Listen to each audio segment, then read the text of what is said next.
어떻게 써야 될지 모르겠죠. 제가 다 알려드리겠습니다.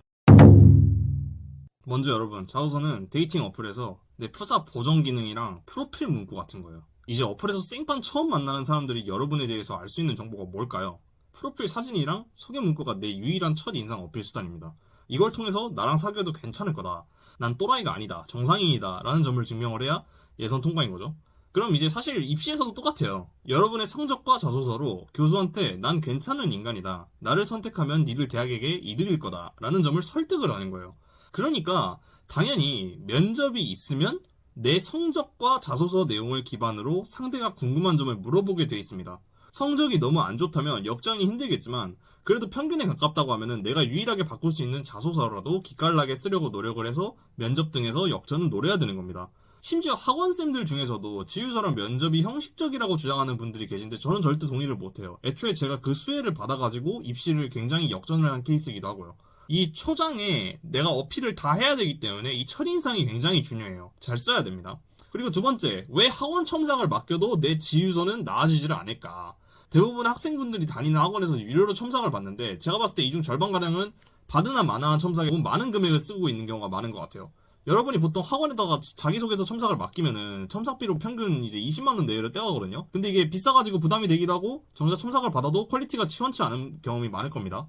사실 그거 입시 시즌이 되면은 일감이 한꺼번에 밀리게 되고 이제 유료 첨삭을 해도 되게 한 선생님이 몇십 명 첨삭을 보기도 하기 때문에 정석권 내용을 봐주기가 어려워요. 구조적으로 선생님들 입장에서는 지금 내가 봐줘야 될 학생이 수십 명인데 우리가 생각하는 것처럼 찬찬히 내용을 고민해줄 여유가 안 됩니다. 현실적으로. 그렇기 때문에 물량이 많으면 30분 만에 허둥지둥 지유서를 완성해야 되는 경우도 있고 공장식 첨삭이 이루어질 수 있다는 점을 미리 알고 내가 미리미리 지유서를 준비하고 첨삭을 해가지고 학원 분비는 시즌을 피하고 그리고 초고를 굉장히 잘 완성도 있게 준비를 해가는 게 되게 중요합니다.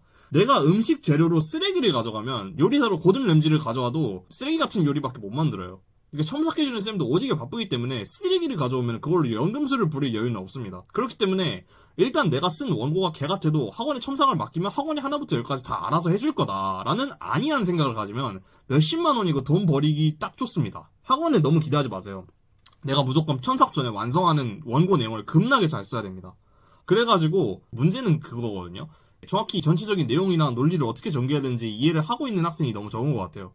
그래서 어떻게 적어야 될지 이제 전혀 감이 안 오다 보니까 뭐 첨삭하는 글들을 보다 보면 첫 문장에 곤니치와 안녕하세요 뭐 이런 글프를 쇼킹하게 적어오는 경우가 있단 말이죠.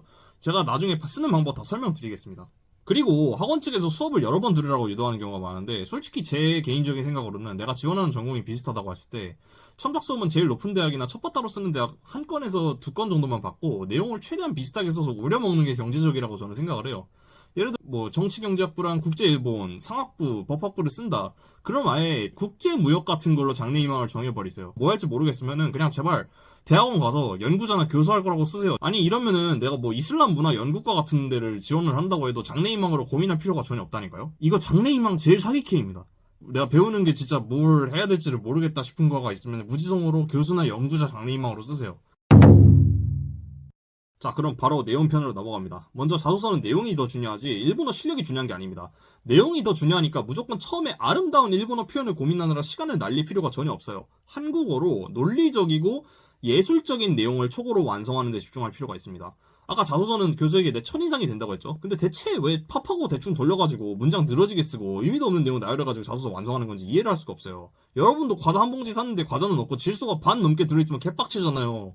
근데 왜 똑같은 짓을 그 대학 교수한테 하냐고 내가 시험 보는 다 찢어버리고 싶게. 그리고 여러분들이 잘못 생각하고 있는 게 있는데 지망유서는 쓰는 게 아닙니다. 훔쳐 쓰는 거예요. 완성된 좋은 문장이랑 내용을 뿌리는 게 중요합니다. 일본어 표현이 자신이 없으면 특히나 여러분이 스스로 문장을 쓰려고 하니까 시간이 오지게 걸리는 거예요. 뭐 야후재팬 같은 데서 뭐 자소서나 면접 예문이나 샘플 같은 거 많이 있거든요. 그거 구해가지고 일본인이 맞게 쓴 문장을 명사나 동사만 바꿔서 최대한 내 거로 쓰고 훔치세요.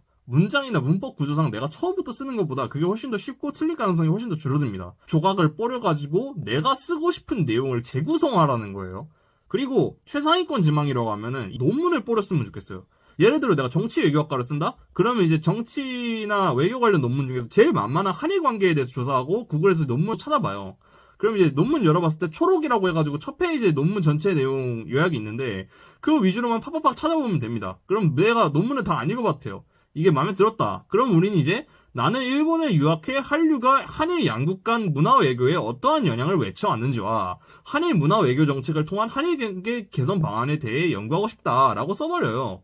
교수가 생각하는 연구 주제이기 때문에 대부분 그럴싸한 테마가 많습니다. 이거 만능이에요. 내가 장래희망이 연구자인데 나중에 연구 테마로 이런 걸 연구하고 싶다라고만 써도 겁나 있어 보입니다. 문장 뻥튀기해서 써온 다른 애들에 비해서 훨씬 더 내용도 구체적이 되고요. 그리고 한 가지 부탁하고 싶은 게 문장은 제발 짧게 좀 썼으면 좋겠습니다. 아까 과대 포장 얘기했죠. 우리가 한국 과자 포장을 보면 기분이 더럽듯이 분량 뻥튀기 하려고 문장 늘어지게 쓰면 그거 되게 기분 더럽거든요. 이런 거 많아요. 입학 후에 학습 계획 같은 거 적는 파트에서 제가 와세다 대학의 정치경제학부에 입학을 허가받는 것이 가능하다면 이런 식으로 되게 문장을 길질 늘어지게 써가지고 오는 경우가 많은데 봐봐요. 입학 후는 으로 쓰면 되잖아요. 얼마나 깔끔해요. 자신감 있어 보이고. 어차피 눈속임으로 분량 뻥튀기 시켜봤자 쓰레기라서 그거 다 드러내야 됩니다. 버려야 돼요. 내용을 늘리세요. 그리고 자 문체를 어떻게 써야 되는지 일본인들 사이에서도 심지어 논쟁이 많은데 이건 제가 딱 정해드립니다. 이거는 한국어로 직역하면 결국 스미다체랑 다체로 쓰는 문제인데 데스마스체 써도 돼요. 근데 데스마스체는 조금만 잘못 쓰면 글이 겁나 잼민이 일기장 같아지기 쉽고 분량을 많이 잡아먹습니다. 그리고 다 대하루체가 장점이 너무 많아요. 훨씬 더 자신감이 있어 보이는 데다가 글을 잘 쓰는 인상이 들어요. 논문에서도 널리 쓰는 체다 보니까 이제 다 대하루체로 써가면은 얘는 이제 레포트를 지도할 때 속성의 가능성은 적겠다라는 인상이 아무래도 좀 박힙니다. 그리고 문장표 아까 절제되게 쓰는 게 중요하다고 했잖아요. 그래야 나를 어필할 내용을 하나로 더 때려 박으니까. 그럼 이제 뭐가 더 적절하다? 다 대하루체가 분량도 훨씬 더 덜 잡아먹으니까 좋다. 그러니까 다 대하루체로 외관하면 쓰자. 결정. 그리고 이제 내용과 논리 전개입니다. 제가 샘플을 보여드릴 거예요. 왜 샘플이라면서 일본어가 아니라 한글로 돼 있고 내용도 병맛이냐? 제가 여러분들한테 예전에 진짜 일본어로 쓴 실제 샘플을 공개한 적이 있었는데 그렇게 하니까 여러분들이 이제 그걸 그대로 뺏겨가지고 모든 학교에 제출해버리더라고요. 문장 논리를 이제 어떻게 전개할지 모르면 무지성으로 3단 논법을 그냥 전개하면 됩니다. 엄밀히는 뭐 대전제가 옳아야 되고 뭐 논리적으로 따져야 될 게 많은데 우리 그거 할 시간은 없잖아요. 그냥 이제 이 구조만 기억하면 돼요. 그리고 문단 구성은 다음과 같이 하면 됩니다. 이제 1문단은 장래에 나는 뭐가 되고 싶다. 두 번째는 왜 내가 이걸 하고 싶고 일본 유학의 계기가 뭐고 내가 왜 이 학교에 가는가. 세 번째 문단은 입학 후에 뭘 배울 건가 수업명 언급하면서 최대한 구체적으로. 그리고 네 번째는 졸업 후에 뭐 할 건지 쓰면 돼요.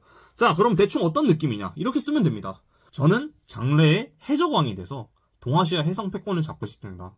힘이 없어서 학교에서 왕따를 당했던 저는 장래 강한 힘으로 이 세계의 질서를 바로잡는 야망에 넘치는 빌런이 되겠다고 꿈꿔왔습니다. 그런데 제가 중학교 때 원피스를 읽어봤는데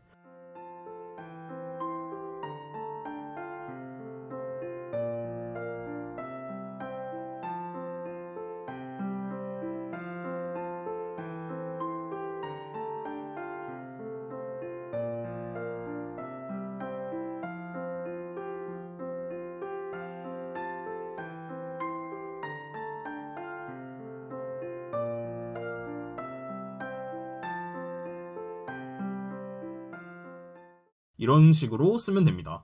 그리고 자주 묻는 질문이랑 미세한 팁도 좀 더 알려드리고자 해요. 먼저 제발 지엽적인 부분 걱정하지 마시고 구라도 대담하게 까세요.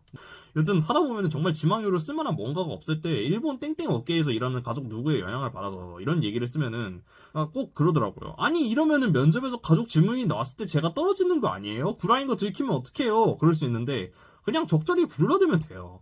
가족 얘기 다 하면서 신문할 시간 있을 정도로 면접 시간 널널하지 않습니다.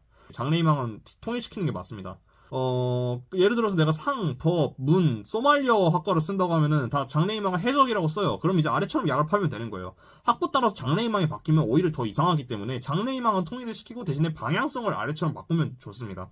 그리고 일본어 표현적인 부분에 좀 조언을 하자고 하면은 글을 패기롭게 쓰는 건 좋거든요. 근데 제발 나대지는 마세요. 뭔 소리냐면 유메미루, 또 신지루 같은 뭔가 애니메이션 오프닝 곡에서 나올 것 같은 표현 정말 많이 봤고 제히, 제타이, 규격노 뭐 이런 극단적인 표현도 막 많이 나오는데 제발 그런 건 쓰지 좀 말아줬으면 좋겠어요.